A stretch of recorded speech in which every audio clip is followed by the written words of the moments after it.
Friends, நம்ம ஒரு mixer செய்யலாம். மிக்சர் நம்ம இப்போ கடலை மாவு செய்வோம். நம்ம இப்போ டிஃப்ரெண்ட்டாக உருளைக்கிழங்கு வச்சு ஒரு மிக்சர் செய்யலாம். அதுக்கு ஒரு 5 உருளைக்கிழங்க தோல் சீவி நல்லா துருவி இந்த மாதிரி கழுவி வச்சுருக்கேன். 2 வாட்டி கழுவி இதை வடித்து எடுத்துக்கலாம். உருளைக்கிழங்கு நல்லா கழுவி வடித்தாச்சு. இப்போ இதை ஒரு பிளேட்டில் நல்லா இப்படி போட்டுக்கலாம். ஒரு 1/4 ஸ்பூனுக்கு கம்மியான மஞ்சத்தூள் போட்டுக்கலாம். நல்லா இதில் கலந்து விட்டுக்கலாம். இப்போ கடாயில் எண்ணெய் வச்சாச்சு. இப்போ என்ன பண்ணலான்னா ஒரு 5-6 பல்லு பூண்டை நசுக்கி இதில் போட்டுக்கலாம். இதை நல்லா ஃப்ரை பண்ணி எடுத்துக்கலாம். இப்போ உருளைக்கிழங்க போட்டுக்கலாம், பொரிச்சு எடுத்துக்கலாம்.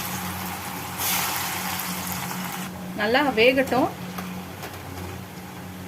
ஃப்ரெண்ட்ஸ், நம்மளோட பொட்டேட்டோ வெந்துருச்சு. இப்போ நம்ம இதை எடுத்துடலாம். ஒரு கிண்ணத்தில் போட்டுக்கலாம்.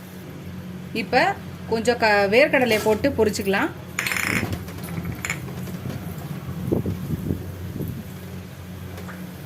வேர்க்கடலையை வறுத்தாச்சு. இப்போ இதை எடுத்துடலாம். எடுத்து பவுலில் போட்டுக்கலாம். இப்போ உடச்ச கடலையே எண்ணெயில் போட்டு வறுத்துக்கலாம்.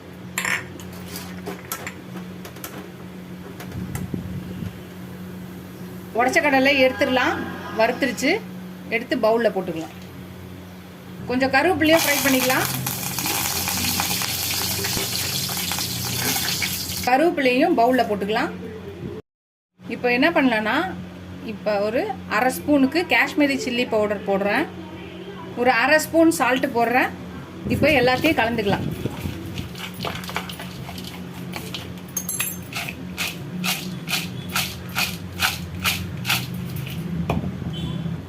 அவ்வளோதான் ஃப்ரெண்ட்ஸ், நம்மளோட மிக்சர் எல்லாம் ரெடி ஆயிடுச்சு. பொட்டேட்டோ மிக்சர் ரெடி ஆயிடுச்சு. நீங்களும் ட்ரை பண்ணி பாருங்கள். ஈஸியாக டிஃப்ரெண்ட்டாக உருளைக்கிழங்குல ட்ரை பண்ணி பார்த்துட்டு எப்படின்னு சொல்லுங்கள். இந்த வீடியோ உங்களுக்கு பிடிச்சிருந்துச்சுன்னா லைக் பண்ணுங்கள், ஷேர் பண்ணுங்கள், கமெண்ட் பண்ணுங்கள். ஃபஸ்ட் டைம் சேனலில் பார்க்கணும், சப்ஸ்கிரைப் பண்ணிட்டு பாருங்கள்.